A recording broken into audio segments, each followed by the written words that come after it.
Music of the British Isles. Now, the title of this program, and I'll have you know that here in my notes I have program spelled with 2 M's and an E, of course alludes to the famous saying often attributed to Paul Revere on his midnight ride before the battles of Lexington and Concord in Massachusetts 250 years ago this year. But Revere did not in fact say these words. Instead, he actually called, "The regulars are coming out." Regulars referring to British redcoat soldiers. He did not say the British are coming because not only did he not want to alert the British patrols, but he knew that most of the colonists in Massachusetts were of English descent and still considered themselves English subjects. It was much the same way here in South Carolina, with an establishing class made up overwhelmingly of British citizens and members of the Church of England, the mother church of the Episcopal Church, which was authorized by a royal decree from King Charles II in 1663, wherein he gave the Lords Proprietors the power to build and found churches, chapels, and oratories for use according to the ecclesiastical laws of England. We welcome you here to St. Stephen's Church, founded by 3 Sarahs, whose memorial tablets can be found on the north wall of our nave right here.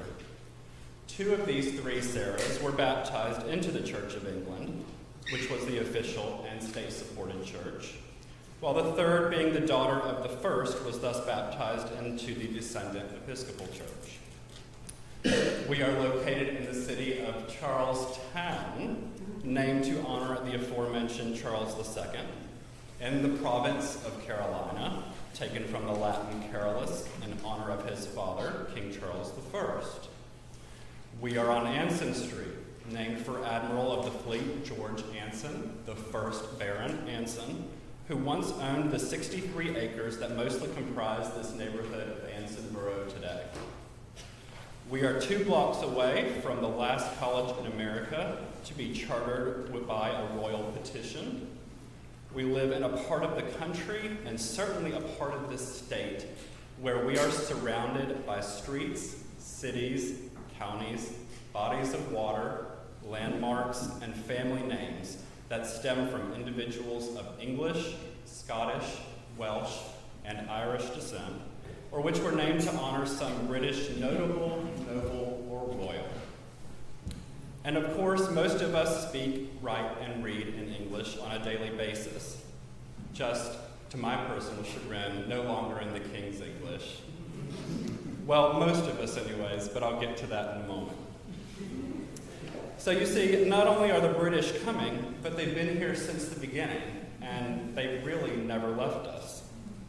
Now, I'm not quite sure how Mr. Revere would feel about that.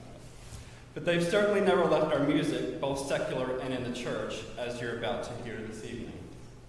But before we begin, a few items of note. Please make sure to silence or turn off all cell phones and other electronic devices. I imagine we're all here because we'd rather hear the horn up in the gallery and not the one blaring from your pockets or purses. Should a trip to the necessary be necessary, the water closet is located in the narthex and on your left. We ask that once the music has begun, attendees refrain from ascending the stairs and seating themselves in the gallery so that you will not distract our musicians. If you must leave the upstairs for any reason during the course of the program, please wait for one of the periods of narration. And we would like to extend our gratitude to Father Will Berry and Scott Curry for their work on setting up our live feed of the performers here on the altar. Please note that it will be on a 5-second delay.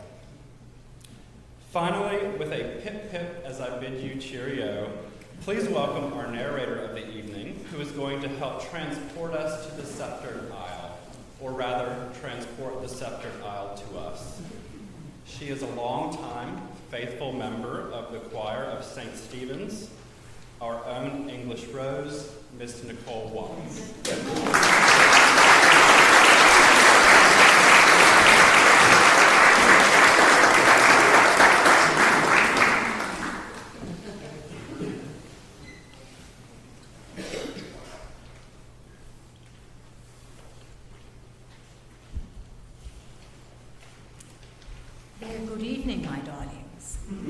I do hope you can understand my language, because as you know, we are sort of divided by a difficulty in understanding. So the British are here. As the United States approaches its 250th anniversary from her independence from England, it is also a perfect time to celebrate those things which unite us, including the American Episcopal Church's historic ties to the Church of England and her music. Although not fully established, as was just spoken about, until after the American Revolution, the Episcopal Church in America began with the first permanent English settlement in Jamestown, Virginia in 1607. Indeed, through the historical Episcopal Diocese of South Carolina, Charleston's rich colonial religious history is deeply connected to the Church of England. Naturally, early British colonists brought their musical traditions, idioms, and composers with them. And while American church music also developed independent traditions, the Episcopal Church, through her British roots, has provided a critical foundation for choral excellence, the development of American hymnals, the incorporation of ancient chant, and high-quality instrumental music, particularly organ music. This is the gift on which we reflect and celebrate this evening. Let us begin with the Crown Imperial March by Sir William Walton. Walton is perhaps the only composer to have written music for 2 consecutive coronations. He wrote Orb and Sceptre for the coronation of Her late Majesty Queen Elizabeth II in 1953, which I happened to watch, but also wrote this stirring march, Crown Imperial, for the coronation of Elizabeth's father, His late Majesty King George VI, in 1937. Crown Imperial has remained a firm favourite since its premiere and has been used at various royal events, most recently at the recessional for the wedding of their Royal Highnesses Prince William and Princess Catherine, the Duke and Duchess of Cambridge. You have, hopefully, a little flag with you, so please give a warm welcome to organist Wayne Helmly, who will now play the Crown Imperial March.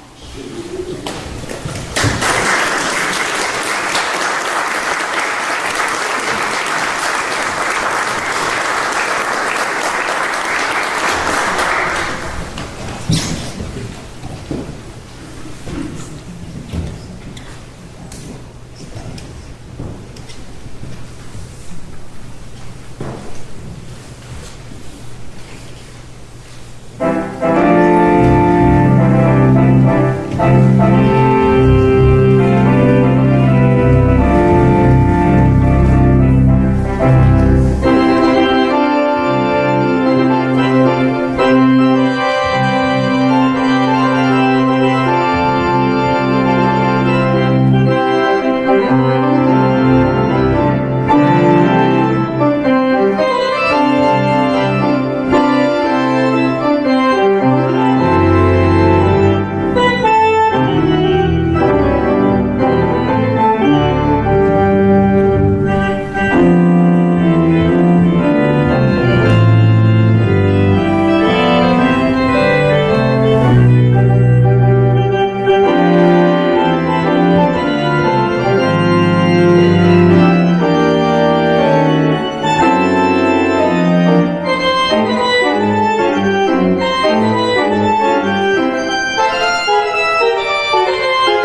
Taylor was born in London in 1875.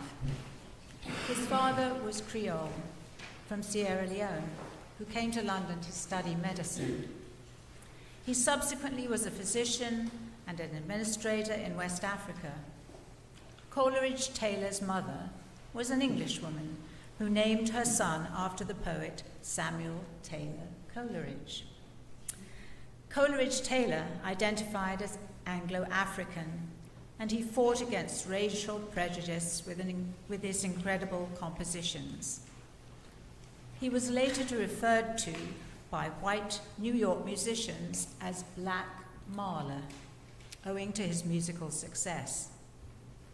At 15, he was awarded a scholarship to study at the Royal College of Music with famous composer and teacher Charles Villiers Stanford, where he was a contemporary of Gustav Holst and Ralph Vaughan Williams, Rafe as you call him. He was one of the few black students in the school. Once Stanford heard a student referred to Coleridge Taylor by racial epithet, Stanford quickly told the bigoted student that Coleridge Taylor had far more talent than he. As an accomplished violinist, it is natural that he would write beautiful music for the instrument. He composed his Suite de Pièces for violin and organ in 1892 when he was just 17 years old. The suite is a beautifully romantic set with soaring melodies for the violin and a sensitively conceived organ part.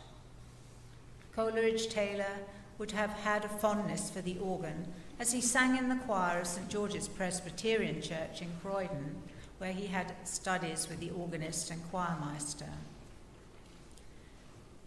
Please now welcome Cecelia Ostapeck to play Samuel Coleridge Taylor's Suite de Pièces.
comes from the Greek word hymnos, which means a song of praise. Originally, these would have been written in honor of the gods of mythology. Hymnody has evolved over the centuries in England. Early hymn writers, such as Isaac Watts, began a transformation of congregational singing because they believed strongly that hymns should express the religious feelings of the people. Many of these hymns became so beloved that later composers set the tunes as organ voluntaries to be used in church services. Two such composers were Ralph Vaughan Williams, Order of Merit, and Sir David Wilcox. Born of the son of a vicar in Down Ampney, Gloucestershire, in 1872, Vaughan Williams' influence was immense, and he is best known as one of the leading collector researchers of traditional English folk music. As the editor of the mid-20th century English hymnal, he shaped an entire generation of church music. He was also a brilliant symphonist. A contemporary of Coleridge Taylor, he too studied with Stanford, but also with Maurice Ravel and Max Buch. His organ setting of Rosamundra was originally the second in the collection of 3 preludes on a Welsh hymn tune, published in 1920. Rosamundra means lovely in Welsh. Episcopalians sing the hymn, Our Father by whose name all fatherhood is known, to this tune. The Vaughan Williams setting is a favourite of organists and British royals. It was played at the funeral of Diana, Princess of Wales, and the later wedding of her 2 sons. Sir David Wilcox was a revered figure in both English and American choral circles. No Christmas lessons and carol service is complete without at least one, and preferably more, Wilcox descants. Moreover, his arrangements of Christmas carols are a staple of the repertoire. Wilcox was a chorister at Westminster Abbey from 1929 to 1934. He was organist and master of the choristers at King's College School from 59 to 74. Always full of surprises, he was also the conductor of the choir featured in the Rolling Stones recording of You Can't Always Get What You Want in 1968. His setting of Purcell's tune Westminster Abbey is at once magisterial and thoroughly organistic. Episcopalians know this tune to the text, Christ is made the sure foundation. The hymn may indeed be number 1 on the Anglican hit parade. It was sung at the coronation of His Majesty King Charles III in 2023, as well as at his marriage to Princess Diana in 1981. It was also featured at Her Royal Highness Princess Margaret, Countess of Snowdon's wedding in 1960, as well as the late Queen's Platinum Jubilee. The final stanza may be one of our greatest summations of concept of the Trinity.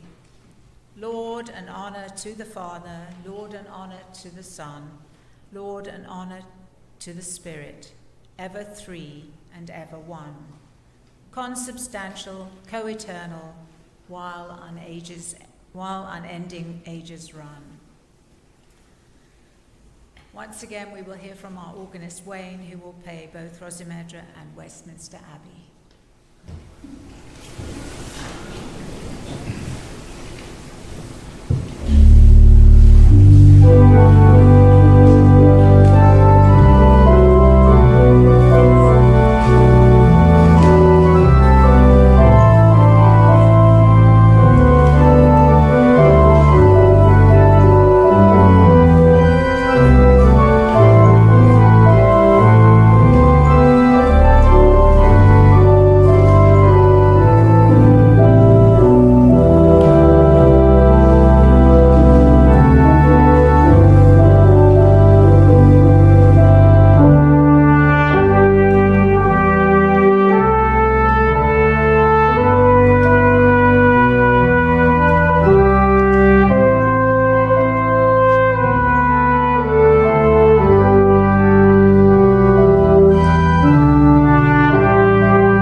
composer and organist Henry Purcell was born in 1859 in London.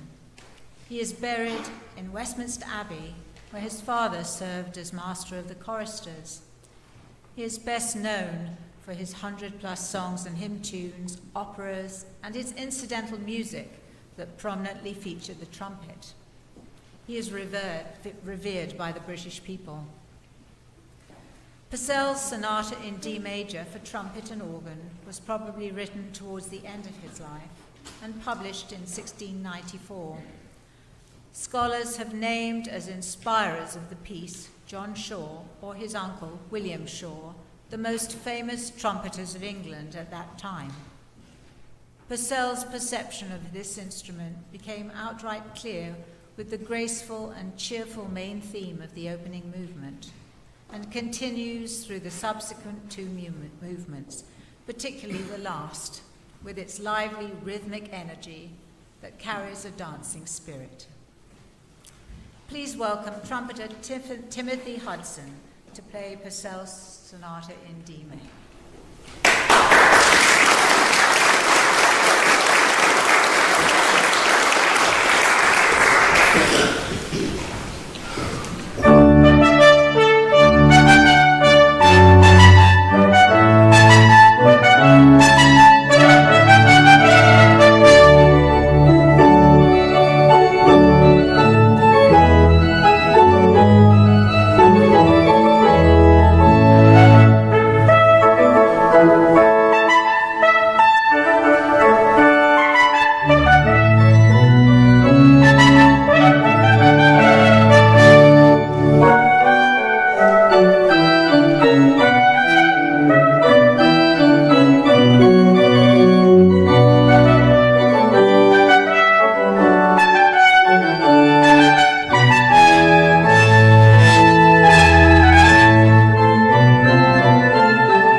young British composer and organist, Ghislaine Rees-Trapp, is co-founder and former co-chair of the Society of Women Organists. Her compositions reached the finals of the BBC Radio 3 Carol of the Year competition and the Northern Ireland International Composition Competition in 2016. Born in 1992, she is a Fellow of the Royal College of Organists and currently teaches at the Highgate School in North London. This evening, we are proud to feature a recent work by Rees-Trapp entitled Mixolydians.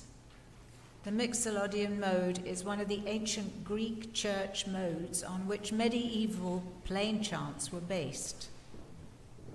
It is similar to our modern major scale, also known as the Ionian model, but with a flatted seventh degree. As the name suggests, Mixolydians is a dance that utilizes the Mixolydian mode. Rees-Trapp described it as light-hearted and cheeky. The initial theme recurs throughout in various keys and characters and tessituras. But heaven help the poor dancer who might try to choreograph it, fraught with sudden meter changes at every turn, in odd groupings such as 7 and 5. It must be best enjoyed from the comfort of one's own seat rather than on one's feet.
arrive at the end of our musical cornucopia from the British Isles. We hope you've enjoyed our brief survey. It's meant to help us understand that were it not for the British music, American church music would be greatly impoverished. We are profoundly grateful for our British heritage, me in particular, and are here to celebrate it. But art and civilization are by their nature multicultural. The musical tradition of the Episcopal Church, and St. Stephen's in particular, is a story of constant hybridization. It's why we sing from the hymnals, Lift Every Voice, and Sing, and the hymnals 1968, amongst others. This constant cultural cross-pollination is healthy, essential even. French Impressionists pulled from the ancient pentatonic scales. Muddy Waters went to the port of Liverpool, and 5 years later, the Beatles. That's why pluralist, religious, and cultural institutions are so important. They are the foundation of a democracy. The current politicization of everything, including the Christian faith and her arts, is regrettable, for undoubtedly we are graciously enriched by a variety of influences. The composer of our final piece, Nigel Ogden, is very aware of this. Born in Manchester in 1954, Ogden is the son of a very traditional church organist. But at a young age, he was taken to hear Reginald Dixon at the Wurlitzer Theatre organ in Blackpool Tower, Blackpool. This really got him hooked on the beauty of the American theatre organ, and he never looked back. Since the 1970s, he has hosted the BBC radio show called The Organist Entertains. Penguin's Playtime is a jaunty and interesting piece in which one can almost hear the flip and flap of the penguins. Ogden employs a distinctly American 1930s popular harmony and teams with them in an infectious melody reminiscent of Sir Arthur Sullivan. The result is a toe-tapping piece that will surely have you leaving here with a smile on your face. Please welcome back our three performers to play our final piece, Penguin's Playtime.